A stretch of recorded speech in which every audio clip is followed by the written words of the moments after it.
is Neil Bell. The organisation is called bMECTE, which is Russian for together.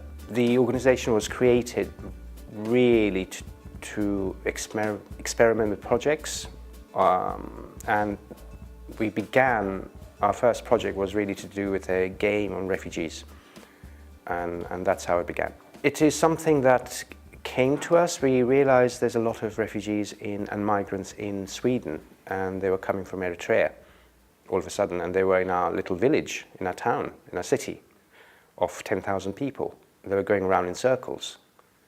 So I really wanted to find out who these people were and why they were coming here. There are different ways of, obviously you have the United Nations, you have other NGOs who work in the field, or in UN's case, they formulate policies.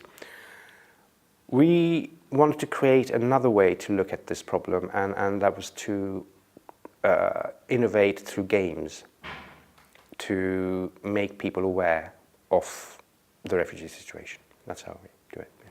For this game, we went directly to the refugees, and whether they were Syrians, Eritreans, or Afghans, we spoke with them and found out about their journeys, and that's how we did it. Yeah.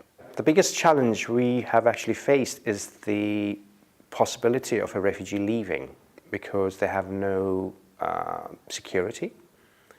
So you develop a relationship, and next day they're gone. We also have a cricket team with Afghan refugees, and it's really, really difficult to actually form a team when you don't really know if they're going to be there tomorrow. So that is the biggest problem.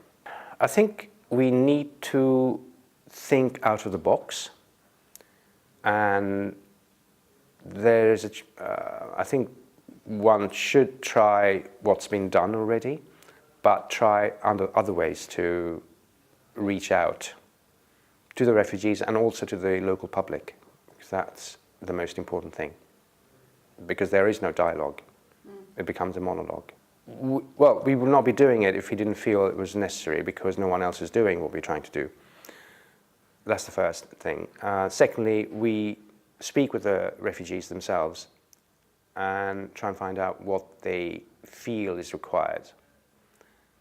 And then we go from there, really. We are making a film about a migrant's journey from Gambia to Europe.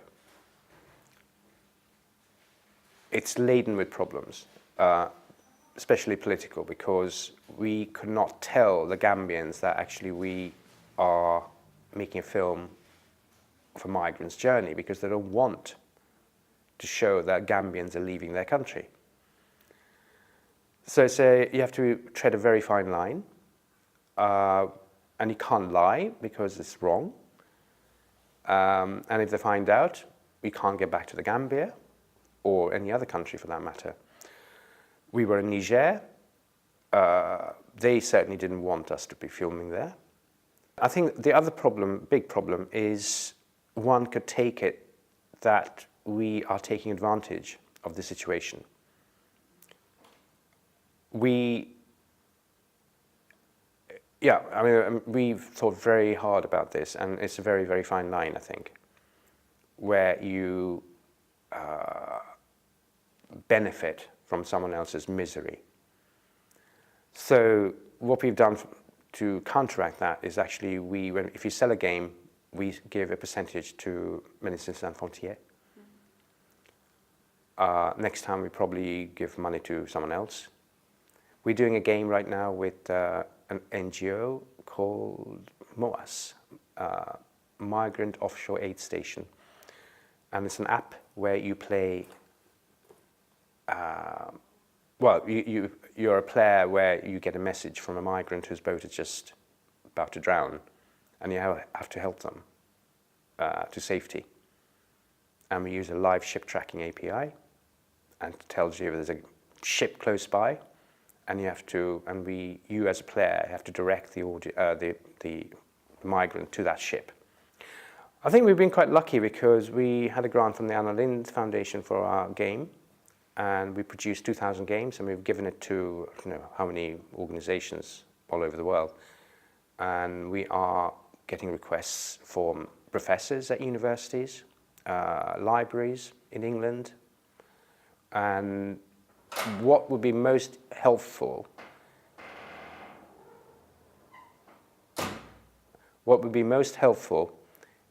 would be for, we're trying at them actually, to get the municipalities in Sweden or the Swedish Education Board to use our game as part of the curriculum.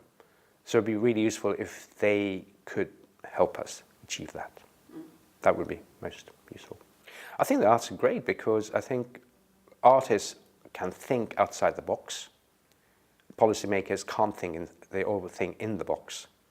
So they can work together hand in hand, I think. There's a project in Berlin where Syrian refugees take you through the city and tell you about their journey. There's a project in Sweden where refugees and migrants, they cook dinner for Swedish families. So you get to understand them, you get to understand their culture, you understand their food and them. There's a project in Germany, in Berlin, where they did a trip from Berlin all the way to Sweden, I believe it was. And they went through,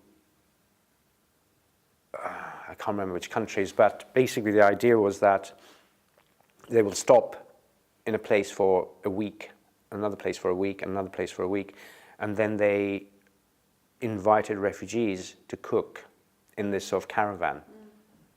And people will come and talk, find out about them, reflect on it when they get back home. And they moved on to the next spot and on. Artists are in a better position to talk about these things because they are not personally involved. They don't have to make policy. They can make people think. And that's the role of the artist, is to make people reflect, I think. That's the most important thing. Policymakers, they don't make people reflect, they just have to do it.